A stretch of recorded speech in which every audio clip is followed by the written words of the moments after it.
apparently you reap what you sow.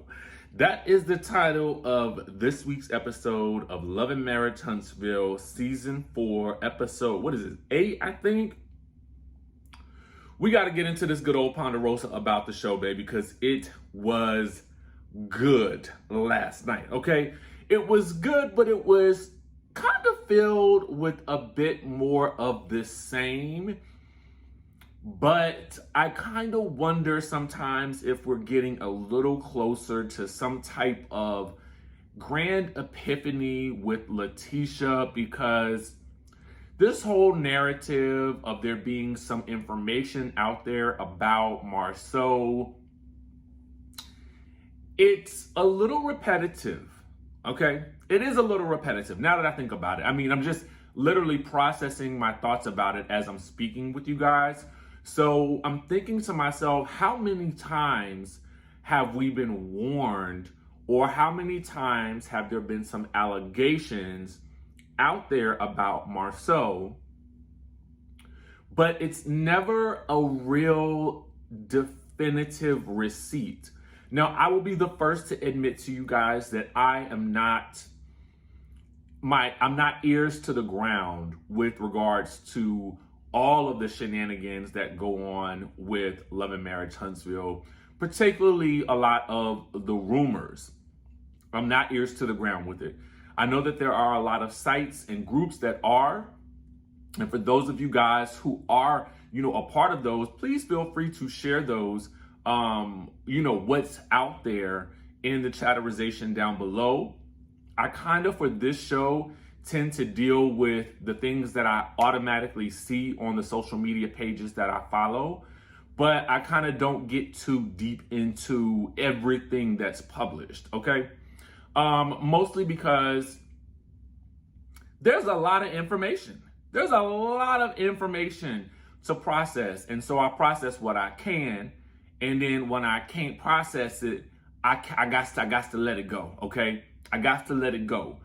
And until there is something, like I said, that is a receipt that is so definitive that it literally closes the book and answers every single question, I don't know what to do, okay? And apparently neither does Latisha. But before we get to that part, we have got to start at the beginning of this episode. And before we get to that, we're going to rate the episode. Now, for me, I'm going to rate this episode on a scale of 1 to 10. I'm going to rate it a 9.5. We get a lot of new information in this episode, okay, that I wish that I had gotten prior to my interview with Destiny, because I need to know if she really threw a chair, okay? There was a lot of discussion about this chair being thrown, and I'm like, we didn't see that. Now, I'm thinking that OWN, being the network that it is likely not going to show that level of physicality, so to speak, okay? I'm just thinking that they're not. So we do get reference to the chair being thrown, but we don't see it being thrown, okay? So there's a little bit of a distinction. Let me grab my coffee real quick. Listen, y'all, I was partying the night away for a friend's birthday, and so forgive me. We trying to make it do what it do, okay? But I'm gonna still give you this review the way that it needs to be given, okay? Now, with that being said, I also give it a 9 because we get another confrontation. Anytime Miss Wanda's on the screen, I automatically bump up a point. I do. Because when Miss Wanda comes with the questions, I'm here for the interrogation of it all, okay? And she's usually coming for somebody. And sometimes people are usually coming for her. I'm not even gonna lie. And I also felt like that ending scene with Latisha gave me 90s music video vibes. Her pulling up to Black, telling him to come out to the car. I got something to talk about. Didn't it feel like the intro to a 90s music video, like an old SWV video? one of those old Jade video. You know what I'm saying? One of those old R&B videos where the girl is about to confront the man, and she said, "I need you to come on to the car." A Kiki Wyatt video. That's, you know what I'm saying? And she got to sing to him in the car to get him to understand that she done been through his phone and she know everything that's going on. Okay, that's what it felt like to me. And so Carlos and Kingdom Reign, thank y'all for giving me my 90s nostalgia last night with that, because I was here for it. All I needed was for Kiki Wyatt to start singing in the background. Okay. Now, anyway, let's get into the episode, because we get to the continuation of Stormi and Destiny, and I got my notes below me, so if I'm looking down, you know, guys, you know what I'm looking at, okay? So we got the continuation of Stormi and Destiny. Apparently, Destiny then threw a chair. We ain't see all that, okay? Melody calms Stormi down and goes to check on Destiny and Kimmy, and Kimmy then took her Destiny back to the background where the security is, because you know they won't let that go down.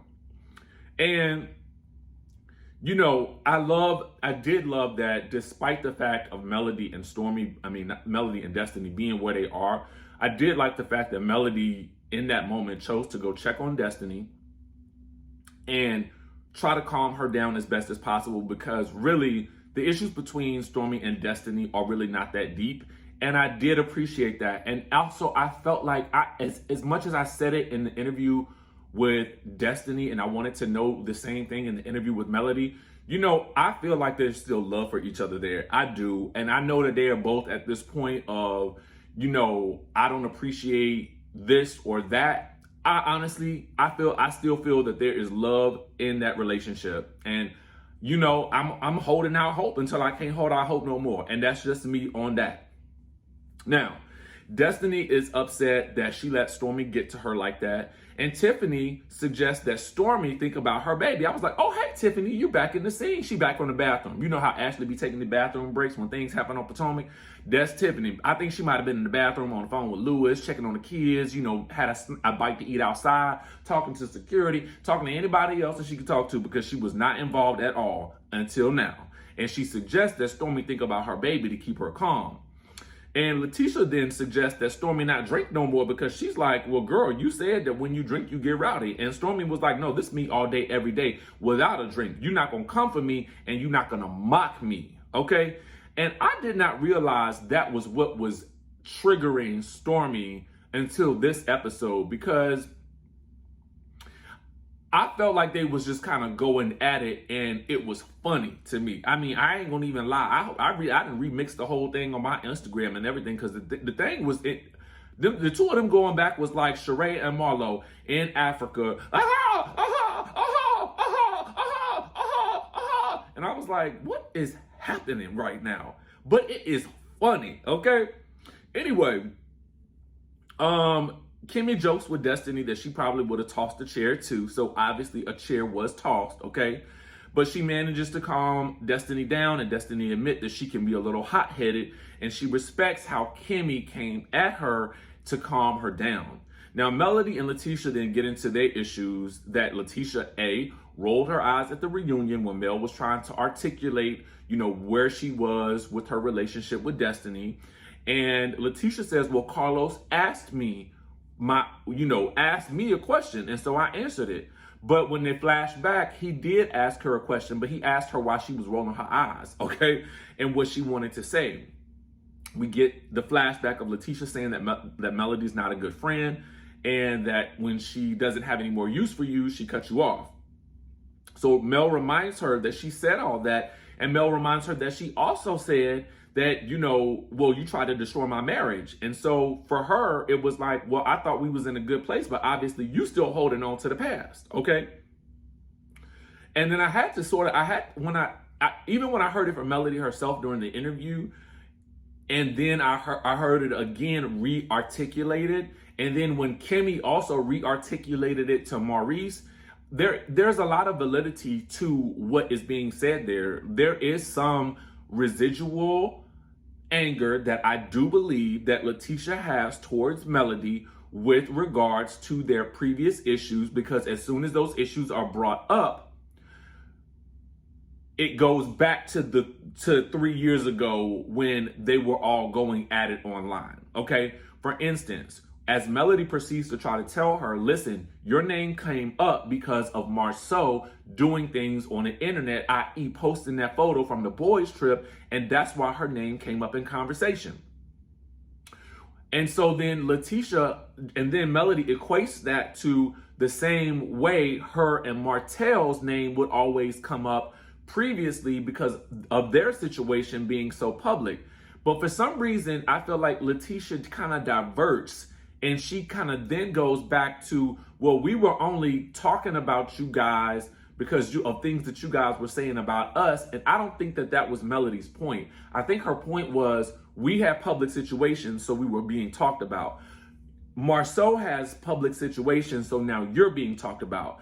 I think Latisha took that a different way, because Latisha then goes back to, well, he was cheating on you and you knew it for 3 years and still had a baby by him and this, that, and the third, which leads to Mel saying, well, you know, your husband has all these rumors about him, but you still stay with him. And it just goes all the way left from there, okay? It goes all the way left. And so unless we missed something, I wasn't quite sure why Latisha went in that direction. But if you guys missed something, if you guys saw something that I did not see, please feel free to let me know in the chatterization down below, because I felt like they was talking about two totally different things. And I rewound that scene 3 times as I've been watching it this morning. So we get into a conversation about whether or not Marsau actually has been cheating on Latisha, allegedly, whether or not that's true based on what the rumors and speculations are that are out there. I'm not going to put cheating on that man because I don't have no proof of that, right? And the only thing that I have proof of is that he is oftentimes purposefully misleading, which leads Latisha to looking kind of crazy in the public eye, which then also would lead her to have to take a break from social media. Now, that again is her choice, and sometimes that's the healthiest choice to make. But what I am saying is that Marsau is a lot of the reason for a lot of the angst. And I don't know that she quite sees that. And I don't know if he's playing that up for the cameras. But ultimately, either way, if he is doing it, it is basically having a negative impact on her, whether she wants to admit it or not. So a lot of this anger, and I do agree with Mel on this, a lot of this anger also feels quite a bit. Now, she does, I think, may have her own feelings about Melody based on their past interactions that she may not have let go of, and it's coming out now. But I also think some of that anger should be directed to Marsau because of the things that he does on social media when he's trolling. And that's the truth. It's the truth of the matter, okay? So Latisha is like, well, you know, if you got ain't no information out there that's actually been proven or whatever like that. And Melody, I don't know if y'all heard it, but again, I rewound this 3 times. Melody kept saying, go to YouTube, go to YouTube. So clearly there are several, a lot of pages out there on YouTube that that's got the tea. Now, I know of a couple of them myself, okay? I actually do. But again, I have to say alleged, because until he confesses it, until it's proven in a court of law, I have to say alleged in this sense, okay? So just bear with me. Those are the rules, right? So anyway, this whole situation ends with Melody collecting Stormy to roll out. She apologizes to production, and she tells Latisha to kiss her ASS on her way out. So Melody and Stormy are sitting outside kind of recapping her feelings about what just happened and why she can't really move forward with Latisha, because Latisha can't let go of the past. But I was thinking to myself, now Latisha, if you was a real G like Kiki, you would have rolled up on them while they were still outside. But I don't think that would have been a good idea, because I think it might have resulted in something, you know, a little bit more physical happening. And Melody had already said that she was not trying to engage in any physical altercation because she got too many deals and things on the line to be trying to fooling around and going to jail over somebody like that, okay? And by somebody like that, I just mean somebody that she's in opposition with. That's it. Okay, so Maurice the next day, allegedly it's the next day. For some reason, I be thinking that this ain't the next day. This ain't really the next day. They're just telling us it's the next day. Carlos, can you tell us if this is really the next day? when they be alluding to it, because I be like, this is some days later. Unless Kimmy's birthday is the day after Valentine's Day, and maybe they didn't film the event on Valentine's Day, but it was Galentine's Day. I don't really know. But anyway, that's neither here nor there. I was just wondering myself, I was like, is this the next day or not? Or is this camera magic? Anyway, they recapped the Galentine's Day, what it was supposed to be, and she then recaps the reunion drama with Latisha talking about Melody and Melody being upset about it, and Latisha not letting go of her issues with Melody, and then that coming to the surface. And now she's wondering how they're all going to get together for Jalen's housewarming party. Maurice is like, well, if Melody isn't coming because Kimmy says that Melody hadn't committed, then maybe Martell can come, because he feels like Melody is at the center of the drama with everybody, with Destiny, with Latisha, with Martell, because he really is trying to root for his boy. And Kimmy is like, I don't want Martell there because he brings foolishness to her. And so he then wants to call Martell. Now, apparently, okay, I'm gonna wait for that. So at that point, Maurice calls Martell, and Kimmy is like, you can't invite somebody to Jalen's place and it's not about you. And I was like, that is true, Maurice. This is not about you. This is not your party, and you cannot cry if you want to, okay? Kimmy is like, I know you're not picking up that phone and calling this man right now and putting me on the spot like that, but yes, he is. Maurice then says, well, to Martell, I know you and Mel aren't supposed to be in the same place right now. Did y'all catch that? So I needed to know, because I did ask Mel, I said, do you film at all with Martell? And she says, nope. And so I didn't press it further, because I was like, that was a definitive enough answer for me. That's all I really needed to know at the time. But now that I hear Maurice say this, when he says, I know you and Mel aren't supposed to be in the same place right now. And then he says, well, it felt like he tried to clear it up and say, well, until things cool off. I wondered, is this a court order situation where they should not be around each other? I don't know how these things work with divorce, and I don't really know how these things work because, especially with, having children with an ex-spouse and, going through things like that can be really contentious. But did anybody else catch that? And what was your inference from that? And or if you know, let me know in the chatterization down below, okay? Anyway, Martell is asking, well, how does she get an invite before me? And Kimmy is like, because you got some foolishness with you, and when you come, more drama comes with it, and I want people to not bring foolishness around me. Maurice then has to explain that it was Martell commenting on the post that Marsau made that is really the straw that broke the camel's back for Kimmy. But in my mind, I'm like, Kimmy, your beef should really be with Marsau, because he is the one who actually posted the photo in the beginning, to be quite honest with you. Anyway, Maurice wants to have a little sit-down ponderosa with the three of them, and before he can get a definitive answer, Martell loses service on his FaceTime.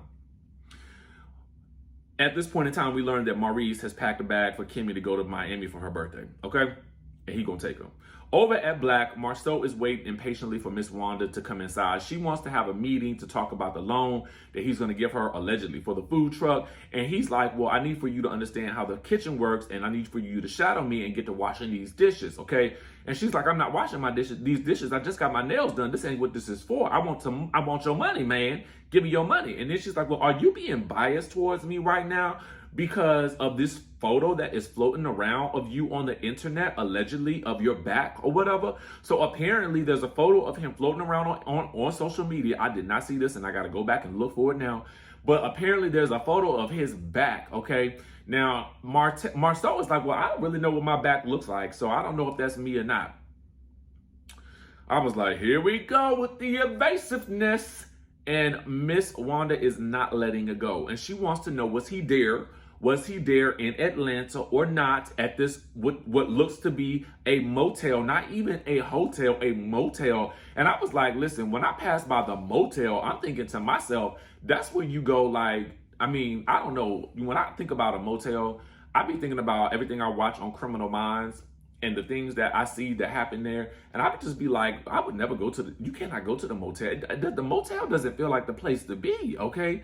But I have heard that, I don't know if it's that you don't need credit cards at a motel, so it can't be no receipt, okay? I don't know if that's the case or not.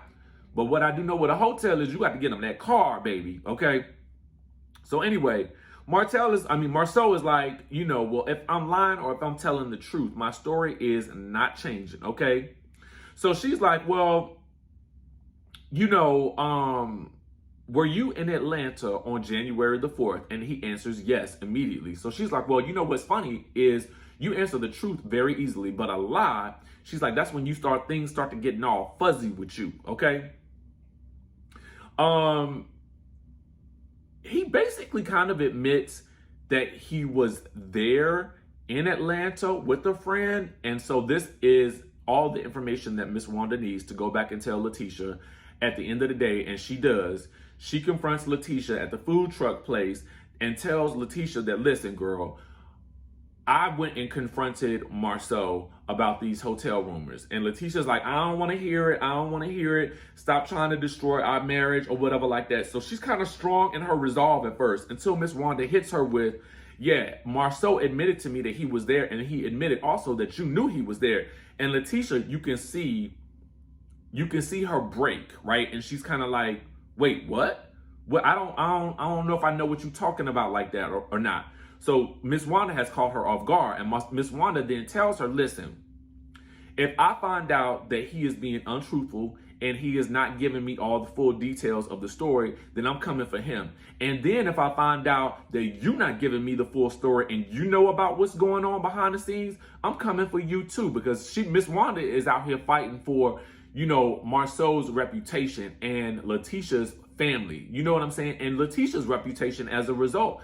And Latisha, I feel like, as Miss Wanda said, Miss Wanda had to ask her, do you think that you just believe him and go with whatever he says because you're so in love with him and you just want to believe everything that he says? And we clearly know that at times, I love Latisha. I think that Latisha is oftentimes underrated on this show, but she is a very smart woman. She's a very accomplished woman. But I also think that there are times when she wants really mostly just to believe in her marriage, and she has an idea of what she wants that to look like. But then we have Marsau, who is playing a lot of games, and it's probably fun for him to do so, but ultimately I think it is hurting his wife, okay? And I think that's really where it is. Mel goes to visit Stormy to check on her. They recap the night before. They felt like Latisha's energy was off from the jump. Mel feels like it's misplaced anger and that Latisha is in denial, and that her attacking her is really more so about her feelings and her insecurities about Marsau. Stormy feels like she was triggered because she felt like Destiny was mocking her. And Mel says that, well, Destiny can be aggressive.